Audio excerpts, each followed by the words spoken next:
and our guy Isaac now. Isaac, thanks so much for hopping on today. Great to talk to you. Yeah, thanks for having me. I feel like sometimes it does feel a little too early to talk basketball, but then I remember that all of the transfer portal, everybody's interested about these teams.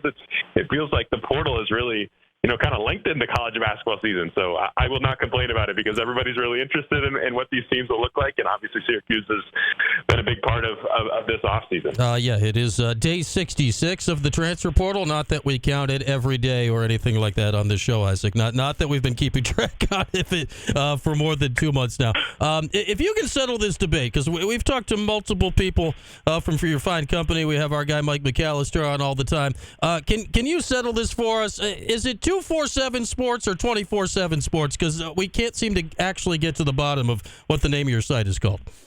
Yeah, I have no idea, to be honest. That's kind of up to everyone else's interpretation.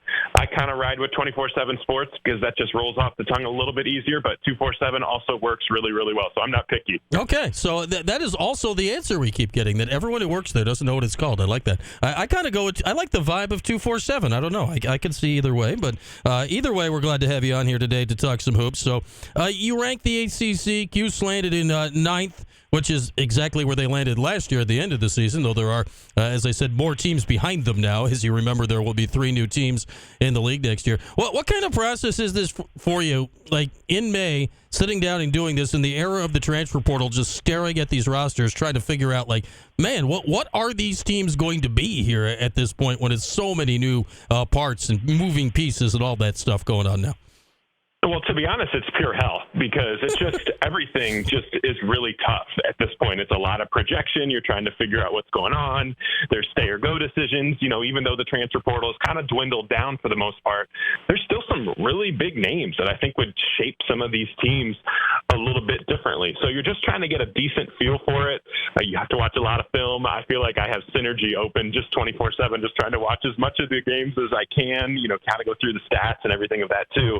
And my process for this is just, hey, how can I find the rosters that work? Because sometimes I think it's easy to fall in love with transfer rankings, and it's super fun to be like, oh, we got a top 10 transfer, top 15 transfer, but as everyone really knows, that retention sometimes is everything. And maybe you don't have a really highly ranked recruit, but maybe he fits perfectly for you. And sometimes that's a little bit easier said than done. And sometimes just kind of adding a bunch of talent doesn't always work in the portal. We've seen teams in the past just stack up with great transfers, and they just don't work together really well. So it's early in the off season. We're going to have a lot of time to do this throughout the summer, but this is kind of just like my first, kind of where I feel like these teams are slating in, and then I finish it up and I look at the list and I go, I think I hate it. So that's kind of how my process works right now, and I'm sure it'll change a little bit once the season gets a little bit closer too. I like that your work leaves you in great despair every time you go through it here. And the pieces fitting is a conversation that we have been having a ton around here in regards to Syracuse, because last year's roster with Syracuse had talent on it in many ways, but the puzzle didn't quite fit. Like, you could never quite get 5 guys on the court that fit in the traditional basketball sense. When we've talked a lot about what Red Autry has done this offseason, who knows what the talent will be in many ways, but it feels like the pieces at least fit. And some of that, it was getting a true point guard.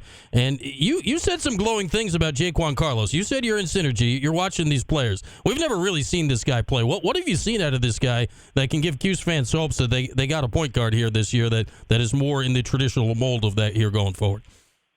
Yeah, I'm a big fan of his. Really, really big fan of his. And one thing I really like about it is just playing for Hofstra is important. Playing for Speedy Claxton, he's a really, really good coach who has kind of been one of those feeder programs. I hate to say it like that, but they kind of are, right? We've seen really good players go into Hofstra and then transfer up a year later and been really dynamic. And Aaron Estrada last year was a huge part of what Alabama does. And then you kind of look at what this roster was this year.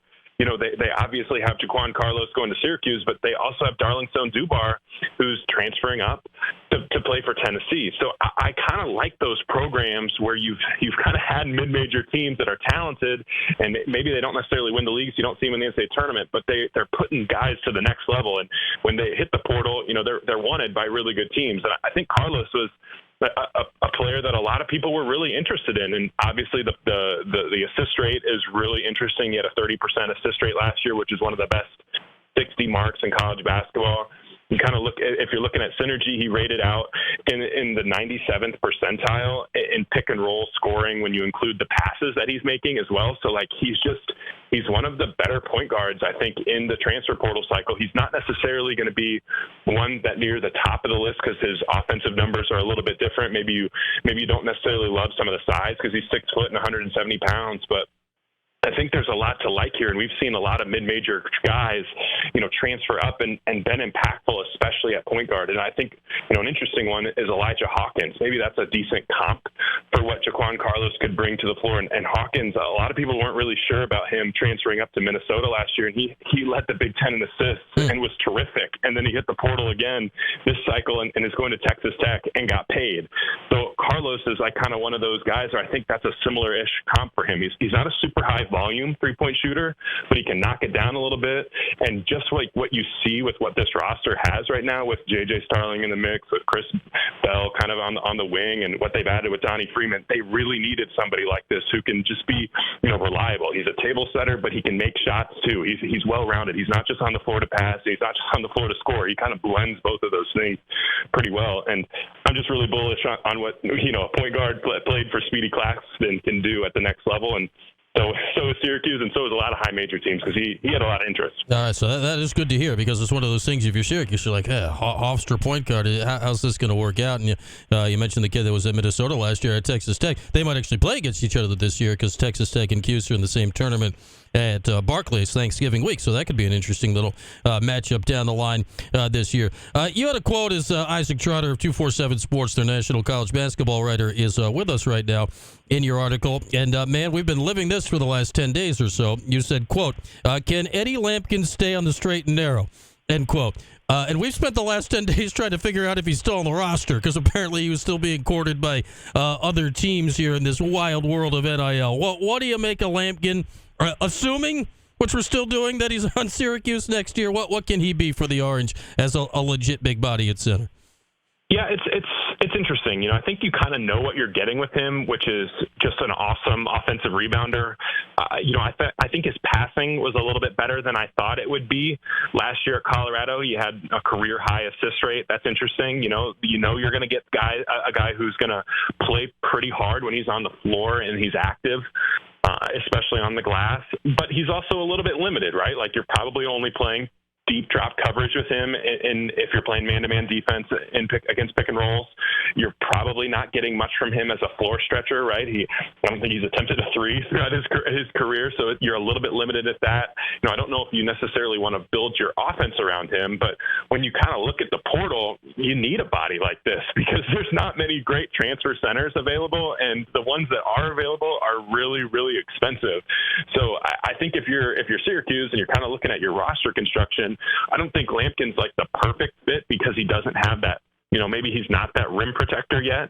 But I think for his skills and what he does well, I think that's a piece that you definitely don't want to be without. And like you said, like with how the portal is right now, it's not just Syracuse is kind of dealing with it. Everybody is, right? Like every transfer that isn't on campus yet for summer workouts is still a free agent, even if they've committed on Drop the Edit on Twitter or Instagram. We've seen a lot of those guys throughout this cycle, have committed somewhere.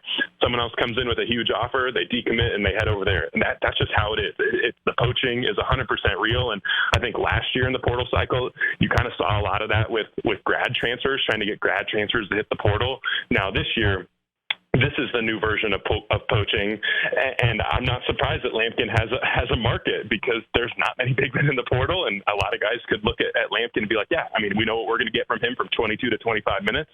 He's going to come in, he's going to kind of be a bull in a china shop. He's going to offensive rebound. He's going to get to the free throw line. He's going to throw fouls on the opposing front court. He's going to get some shots in the paint and give us a little bit of a rim threat there. So I understand why he's valuable, especially when you look at the portal and you're like, all right, who am I paying in here, and what type of production can I get from them? Like, do I really want to pay $900,000 to Ugana Onyenso for a guy who, might only average 5 points a game next year? Like, I don't know. So, that's kind of where we're at in the portal cycle, and we'll see if Syracuse can keep him. Yeah, and July 1st is the date we're at around here because that's when summer session 2 of classes starts. So, in theory, that's when somebody like Lampkin would be officially locked in to go into the Q's next year. We got Isaac Trotter from 247 Sports with with us. We're talking college hoops. You had great things to say about Donnie Freeman. It seems like everybody's got great things to say about Donnie Freeman. We get that Cooper Flagg's going to be the big star freshman coming into Duke. But, man, what do you think? Can Donnie be like we always go back to Carmelo, which is unfair to everybody.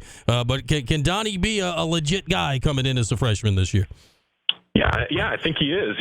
I think sometimes we look back at last year and go, well, the freshmen weren't necessarily that impactful, right? In college basketball, like, you need to get old and play old. I understand that theory, but part of me wonders if it was just because the class of 2023 wasn't necessarily elite at the top. Like, class of 2024, and obviously Cooper Flagg's a big part of that, but there's some depth here in this class, and I think that we're going to have some freshmen come back with a vengeance. I think of Dylan Harper, right, at Rutgers. You think of Cooper Flagg, obviously, at Duke, but I think Jaleel Bethia, right, at Miami might be another one. But I think you got to throw Donnie Freeman into that mix, especially with what he's done here in the past. And, I think situation is also just everything. And you look at what the roster that they've built here, like Jair Davis is a nice get for Syracuse out of Delaware, but the table is set for Donnie to really come in and have a huge, huge role. And, not many freshmen are walking into the opportunity that he is. I think he's got the game to really set up for it. And I also think he's kind of in a good spot, too, with the supporting cast here, because I think Carlos is a good piece for him. I think J.J. Starling has kind of been there and done that as, a former five-star guy who's going to, assert himself as one of the better players on the team. You know what you're kind of getting with Chris Bell. So I don't think you're necessarily asking Donnie to come in and be the savior, but if he can just be solid for you and just let his natural talent show, I think that's really huge. They don't have to ask him to be someone he's not. I think that's really, really important, especially for freshmen that are still going to be playing against those COVID seniors who are 5 or 6 years older than them for one more year. Yeah, and you certainly will have minutes available. You can easily find a way to get him on the court 28, 30 minutes a game with the roster that Syracuse has around him this year. All right, Isaac, so, reading your article yesterday, Syracuse 9th, yeah, that probably makes sense. Duke first, sure. Yeah, Carolina second, yeah, of course. You had Louisville fourth. That was obviously the eye-opening ranking you had in that article. They have essentially an entirely new basketball team from last year. What has Pat Kelsey done so quickly here to come in and completely change around Louisville's fortunes going forward? Yeah, I feel like this roster just is completely different. It sometimes change is good, and I think Louisville certainly needed it, both on the coaching staff and then from the roster perspective. And I just love the pieces that they put together. Chucky Hepburn out of Wisconsin, like, his numbers might not blow you away when you open up and see what he averaged last year, but he's a terrific defender. He can really shoot it, and he's just a steady point guard. Terrence Edwards, the transfer out of James Madison, is awesome. Like, just an awesome two-way guy. Javon Hadley transfers out of Colorado, awesome two-way guy. Corin Johnson out of Washington can really fill it up. They've added just a lot of length. They've added a lot of shooting. They've added a lot of really talented guys. Some young players like Connie Roos.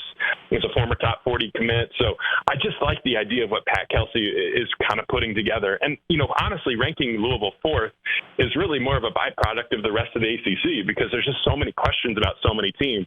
I think if Wake Forest gets Hunter Salas back in the next week or so, they're definitely ahead of Louisville in that mix. If Clemson had been able to get P.J. Hall back for another year, that would have been different, and obviously he's going to stay in the NBA draft, right? Like, if Pitt, if they had been able to get Bub Carrington back for another year, maybe they would have been a little bit ahead of Louisville. But I genuinely really, really like the roster he's put together. I think it's complementary. I think it's old. I think there's a lot of two-way guys on there. It has shooting. It has veteran guards. And it has a really good coach who's maximized a lot of rosters. And I expect Louisville to be a real player in the ACC. I don't think they'll win it, but I think they're going to be, a legit top 5, top 6 team in the league. Yeah, I'd say most of the teams in the league have the same coaches last year. Louisville clearly has the biggest improvement at the coaching position, it would seem, when we will roll the balls out next year. It's one of these things. Yesterday, Isaac, read your article. I'm like, let's jot down the teams in order.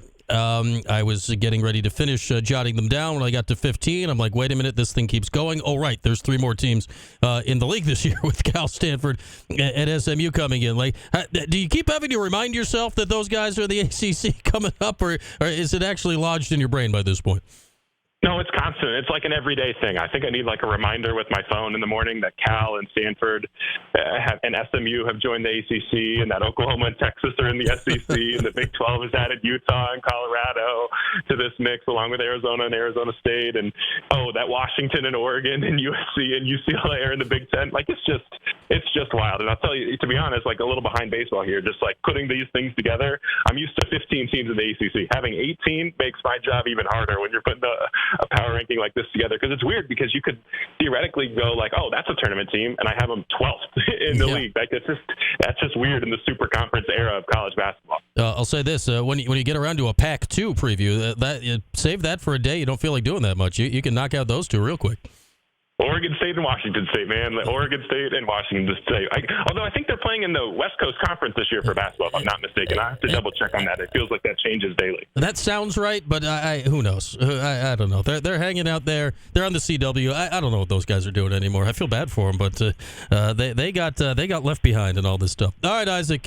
So great to chat with you. We'll have to do this again soon, but thanks so much for hopping on for a few today. Hey, thanks for having me.